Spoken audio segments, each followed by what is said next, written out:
So today we're here to talk about how we can raise sales by £5,000 a week. And the reason I thought it was a good topic is that it's a request that comes to us time and time and time again from our clients. So we'll go through this in a staged process way to try and figure out how we can do that practically. So there's one metric to rule them all. Marketers will tell you different because they'll say it's brand engagement, or it's awards, or it's blogger influence, or it's sales.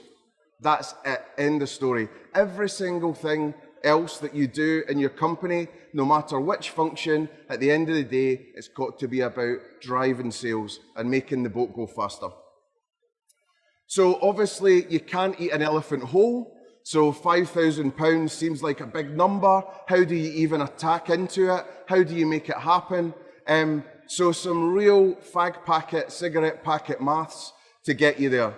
So £5,000 divided by 7 days. I realise it might only be 5 or, but for the purposes of this, we'll keep it simple. Divided by, it could be £5, £7.50, £15, £25, depends what you do. But in this case study, all you need is 48 extra customers or extra visits to then make this happen. So when you break it down like that, it doesn't seem too bad. And it's something you can get your staff around as well, keeping it really super simple. Each of them needs to get 10 new people in every single day, or 10 extra sales.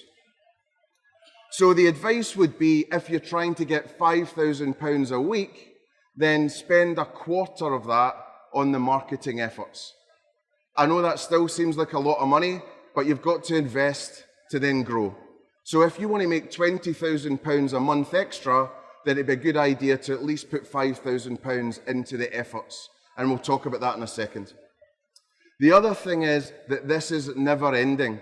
So the mistake that a lot of clients make when they come to us is they say, I need a shot in the arm, I've got enough money for 2 weeks, and then they think that's going to change their business forever. It really isn't. What's going to have to happen is, it's a bit like Pringles. Once you pop, you can't stop. You need to keep on going with the activity, because as soon as you stop, a lot of the sales will stop as well. So, a bit like being a doctor or a GP or whatever, we're always trying to assess what the patient needs. So what is the problem? So we go through this loop, which is the customer loop, and then look at it and say, well, actually, if we break this down even further, is it an awareness problem? Is it a consideration problem? Is it a satisfaction problem? Is it an advocacy problem? Have you cocked up with your highest grossing customers? So again, once we can analyse that and we know what the symptoms are, we can then prescribe a recommendation. And the recommendation then is in the form of the big idea, the campaign idea. So a good example of that is lately for Busaba. So Busaba, amazing Thai brand, fantastic restaurant, and what they've done is they've taken a site that's just a little bit off the main drag in Oxford Circus. So then we found out it was an awareness problem. People didn't know where it was and what it was doing. So then we created a campaign called Eat Off the Beaten Track, which then hit up the local residents, it hit up the local offices, and it also hit up the tourists and shoppers as they were going about their business in Oxford Circus. And a lot of it was actually based on social media and street teams. So promotional teams out there, good old-fashioned, handing out stuff and pulling people in, which really makes a difference. So over the years, since being at Yo Sushi and different places, we've had real problems looking at sales and actually getting people in. So we created the spectacular marketing rings, the local store marketing rings. And it's fairly straightforward. And if the only thing you get out of this presentation today is this, and you can use it in your business, then I'd be really happy. So it goes like this. So if you are launching a store or a new location, you go from 1 on the outside, you can see them numbered, 1, 2, 3, 4, 5. If you're already open and you're trying to boost sales, then you go 5 to 1. And then what you can see in the bottom is there's the subject line at the top, the sort of, the problem, if you like, and then it's the distance outside. So being Scottish and being tight with money, let's start on the inside, which is the most cost-effective one. So on the inside, what are you doing to make sure someone comes back? The second one is that, is it obvious what you do? And so many people miss this. In terms of how someone approaches your store, very few approach your store front on. It's usually side on. So how can you make it obvious what's happening for those people and what you sell and what you should be proud of? Then it's about creating demand. So if they're not going to come to you, you need to go to them and grab those sales. Then also it's about making friends. And this is becoming more and more and more prevalent in this day and age, that actually it's going full circle all the way back to good old personal selling. So it's all about one-to-one communications in real life, but also on social media as well. And then on the outside, making a real impact and making your presence felt in social, digital, and PR channels, which we'll talk about in a sec. So on the inside, what we talk about is 3 times as a habit. So if you set that as your metric to say, I want someone back 3 times in a week, a day, 4 weeks, 6 weeks, whatever your metric is, then if that's the punchline, you can then write the joke to say, here's what I'm going to do to make sure that that happens. So loyalty cards are just base level nonsense. It's expected behavior and it gives you 0 data, and also they're open to fraud. And when was the last time you jumped for joy when you got your 10 stamp at Never. However, there's other ways and means to look at this. So when we worked with Harris and Hull in the beginning when they were starting out, we took the loyalty card a stage further, which was habit cards. We gave away a little coin that said, have a coffee on us, and then we gave the person that redeemed the coin a nice little set of cards, which then pushed people in a smart way to the day parts that they needed it. So one was bring a friend, because they needed to be busier. One was take away coffee, because takeaway coffee sales were poor at the time. And then the third one was not enough people were buying food, and certainly not in the shoulder periods. So what we did was we said, have a cake the next time you have a coffee. We always wanted to be coffee first. And at Pret, working with Andrew that was on earlier, we worked on the coffee project, all about the random acts of kindness. So that was called the Joy of Pret.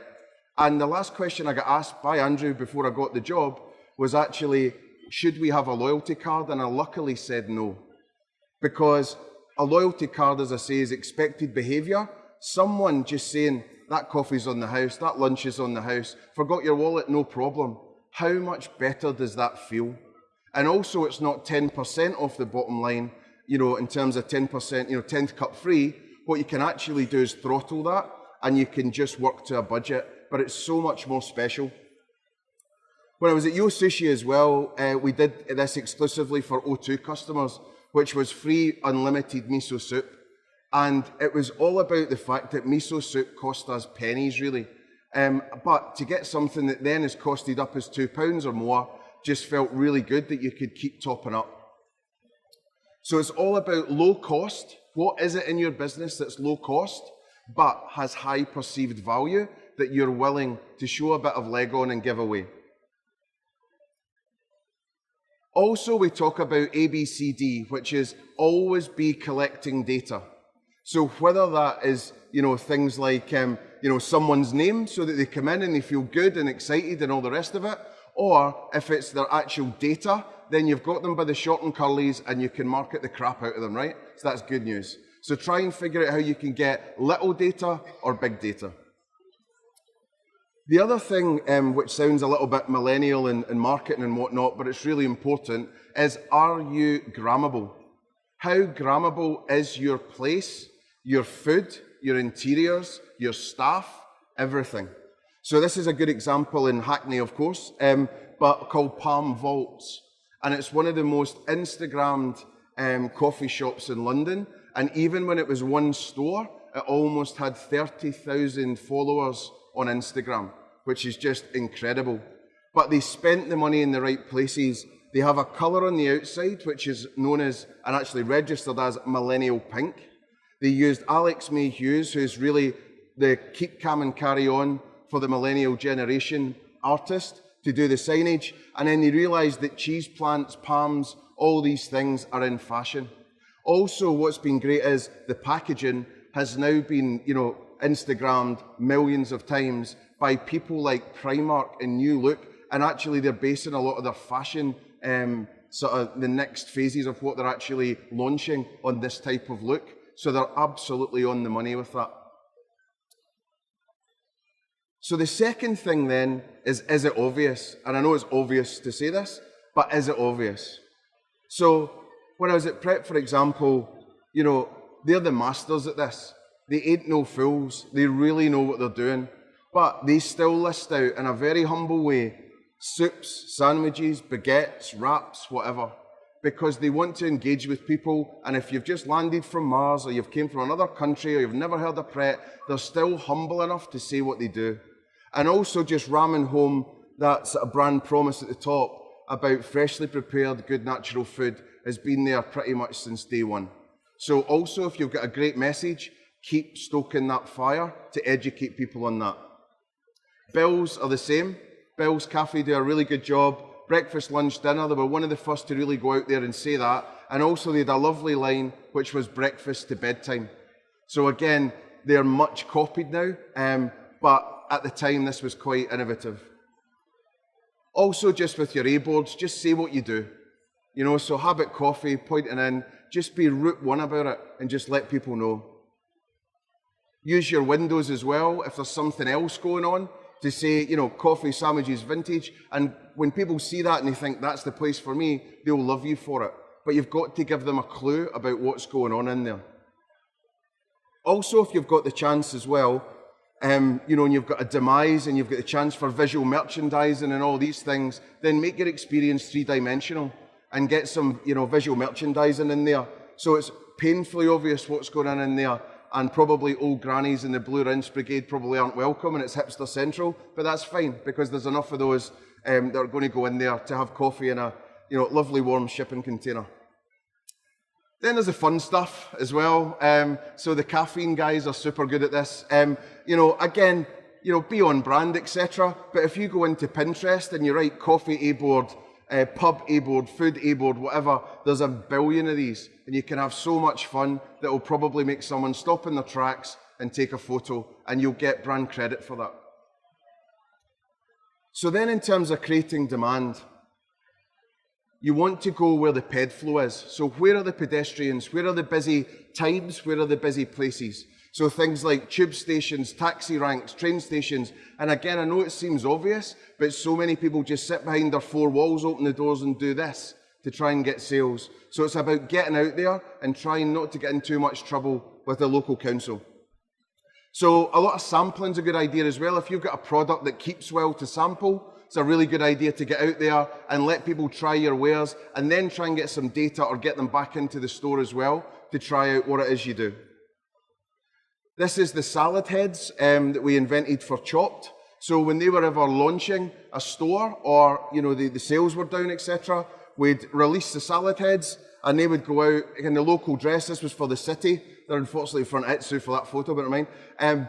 But basically there they would go and engage and have a bit of fun and propose to people and get selfies and all the rest of it. And for a really low cost to get some puppet heads done. Again, it was just something on brand and fun and right for them. A couple other things on creating demand that we did for Chopped as well was that no one eats salad on a Friday, right? So it's just a fact. So from that perspective, or if you're Scottish, whatever, but from that perspective, on a Friday, we came up with this thing called Freedom Friday. So what we did was we just said, as long as you have a base, you can fill the rest of the pot up or the bowl up with whatever you like. And it's almost like sitting on your luggage, going on holiday sort of idea. So people loved that, and it's now out performing Wednesdays and Thursdays, which I guess will be the next brief. We also saw there was an issue on breakfast where they were selling zero breakfast. If you're a salad shop, you're not going to sell lots of breakfast. It just isn't right.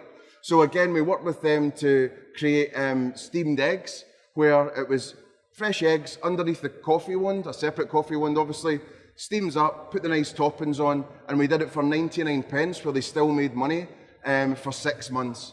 Again, just to get people into the habit. And then after that, they were selling 100 to 200 pots per store per day. So not bad going. This little lot are called the Japarazzi. So they were my Japanese street team back at Yo Sushi. So we used to release them, and it was a bit cheeky, but they asked people to lose their sushi virginity. So we actually realised that if we could get people over the door, then a third of people would always come back. So we gave away a free plate, and then if people wanted to continue to eat, they could. If they didn't want it, it was fine, they could throw it at us and go. The Metro picked it up and put it in their promotional slot on the first page over a 6-week period, so 3 times, which got us lots of eyeballs. And then Nissan got in touch and gave us 3 cars to give away as well in a competition where we did ads in the Metro to give those away, which created even more noise. So we were super lucky. Also, don't discount direct mail. If your direct mail is good enough and strong enough, it will still get picked up and you've still got 5 seconds till they put it in the bin. So again, carpet bomb local offices, local residential, etc. But just keep going with it. Domino's still do it, and they're no fools either. Also, if there's any opportunities as well to do something interruptive. If you think about the evolution of man and the evolution of women, most of them are actually just staring at their phone now, looking at the ground. So if the eyes are there, maybe there's something you can do in terms of the dirt that's on the path. So again, some clean graffiti, things like that, you can afford to have a bit of fun there as well. Also, this seems really down and dirty and horrible, but it really works. So when we opened Yo Sushi just behind Oxford Circus, we bought the phone boxes outside a Topshop, and it cost us £60 a week. Sales started to go up by £2,000, £3,000, £4,000, £5,000, £6,000 a week, because we had with 2 of those actually outside one of the busiest places in London saying Hungry, Arrow, Yo Sushi. That was it. So again, I know it seems down and dirty, but Wagamama use it and they're doing all right, and Deliveroo are using it as well. So it's all about the creative. And then geofencing can work as well. So looking into a bit of tech and seeing if it's an affordable solution for you, so you can interrupt people's day with a text message or a push notification through the phone network to actually give them an offer or a reason to come in. The other thing is about partnership. So what can you do with partners that you have as well? So the merchants, the banks, the mobile phone companies, etc. Who's got the big data and the big databases that you could maybe give an offer to, that they could send it out to their databases as well? So utilities providers, all the things that you need in life that's really boring. Again, they know they've got a boring product. You can actually give them a bit of spice in their communications. So then it's all about making friends, and it's really about hard work. So who in your team or who in your agency or whatever, or do you need to hire someone to get out and knock on doors? When was the last time everyone went out to every single office in the area constantly saying to them, come on down, or giving them a surprise, or talking to them about why they should use you? It's just really hard work, but really worth it. LinkedIn is a really great way as well to actually get to people, buy some credits on InMail and start hitting people up. Drake and Morgan, for example, the bar company, used to do something great where they'd actually give free breakfasts and free drinks to PAs all around the city. And once you've got that network in, then actually they're going to book group bookings, they're going to have their parties there, they're going to bring their friends at night, etc. So it's just about being smart there. Also, this was something that was on Instagram the other day, and it was Poco Gelato who did a great job, and they've been sending out ice cream packs to all of their local residencies. So just a little handwritten note, looks a bit kidified, which is even cuter. So to Nick, are you starting to feel the love yet from us lot? And then, the batches of ice cream that they were giving out, so not bad. Avocado did something really interesting as well, where they looked around the local area and they gave a green card, which gives you 50% off for a year. I think it's quite deep discounting, and also they're giving it away on drinks and things like that, which maybe doesn't make margin sense. But actually, by dropping those into our office, they're now on our roster of places that we'll go for lunch, rather than just going to Pret every day or whatnot. So from that perspective, they've actually gained customers at a cost, but we are visiting the volume games up really high. I was in a meeting with a client the other week, and just wrapping up the meeting, and I was saying, where are you going now? And she says, oh, I'm going to see a mums and dads group up in Crouch End where they just opened a restaurant. And I just thought that's exactly what you should be doing. So not armchair marketing, not posters and ads and all these lazy things. Again, just going one by one by one by one and going in and showing a bit of love to these groups and trying to help them in terms of what they want to do. Then there's a value exchange, which means that then they'll start shopping with you. Also going round local shop staff as well. They need to eat too. And even if they do work in a Pret, they're probably fed up of the food there. So they'll actually want to come somewhere else. So going around the local shopping centres, the pubs, the whatnot, just trying to get them in as well to dine with you in some way, shape or form. And actually it would help your shoulder periods too. Also, if you open up your space to co-working and co-workers, you know, if you're actually seeing that your establishments are empty, is there another use for it? You know, one of the pub brands we worked for was empty in the mornings, and we hooked up with a mum's group and dad's group, and we actually let them use it as a pram park.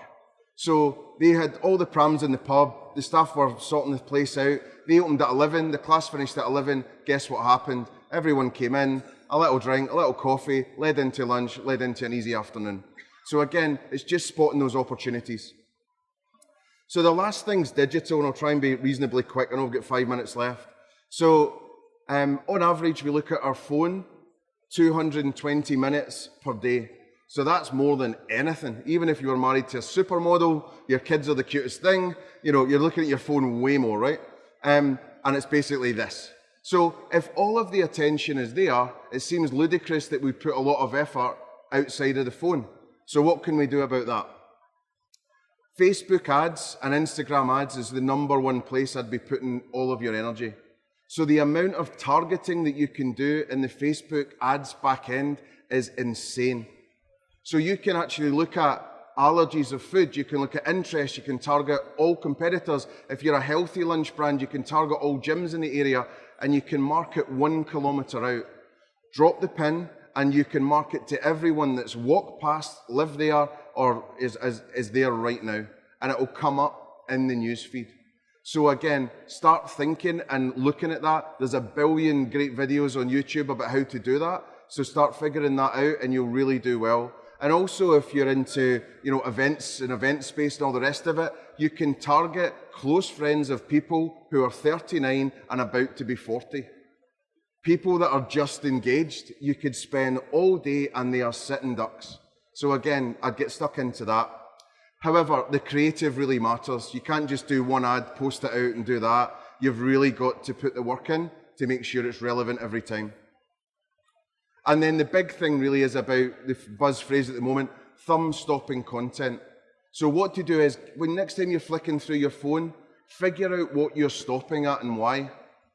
So, you know, whether it is sexy people, or whether it is great food porn, or whether it's a video, or whatever it is, and then try and reverse engineer that into what you could do with your brand to make you stop in your tracks as well.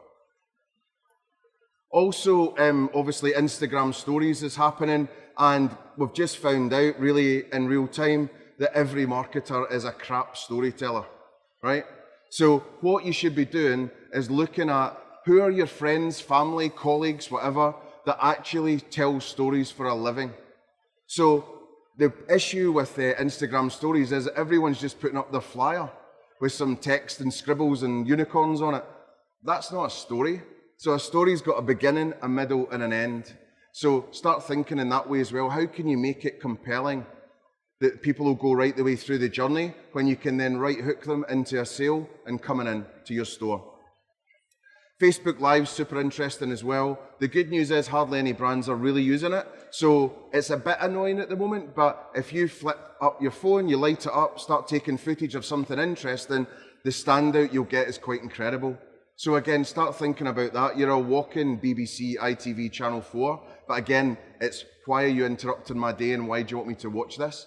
But for launches and things like that, new products, it could be really good.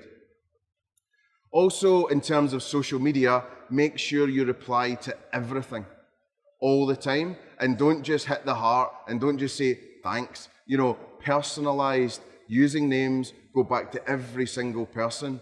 It's hard work, but it really will pay off and you'll get brand credit for that. These are the types of new media publications that you want to be focusing on. So you want to be getting your message into, and your story and your products, etc., into BuzzFeed, Munchies, Vice, Mr. Hyde, these kind of things. Because actually that's where all the old media, the Sun, the Daily Mail, the Times, the Telegraph, the whatnot, that's where they're getting their stories from. So if you get a hit in there, chances are you'll get a hit in the traditional media too. So definitely worth looking at that, and really look at Vice News and Vice's content. It's really worth looking at. They've got a food programme, excuse my French, called That's Delicious. Very much worth looking at, about the new wave of food programmes and how they're working. A couple other things. Look at your digital ecosystem. You know, it's not just social. So are your blogs up to date? Do you appear when you say bakeries in London, bakeries in Hammersmith, coffee in Oxford Street? If you're not appearing in the Google Map searches, try and sort that out, because that's the way people are searching. And then on TripAdvisor, for example, you know, the question comes in a lot, how can we be good at TripAdvisor, and how can we get those nasty complaints going further down the page? Just be good. Sort of quite simple. And there's no room for manoeuvre. Be good, rule 2, see rule 1. You've just got to keep being good. Last couple of things. Influencers like Zoella, they're going out of fashion now because they're just too big. So the game now is try and find people who love your brand or live in your area or have similar interests that you might have a connection, where they've got an audience of around 5,000 to 30,000. They're called micro-influencers now. So it's better having 50, 100 of them than having one Zoella. However, Dum Dum Donuts are doing a great job with her, sending her birthday donuts and getting 714,000 likes, which isn't bad. So yeah, so basically, this is the approach, this is the model. Hopefully there's a lot of information that can help you in there. But I'll send the document to anyone that wants it, and you can use that in your daily lives. And yeah, just be confident. You got this.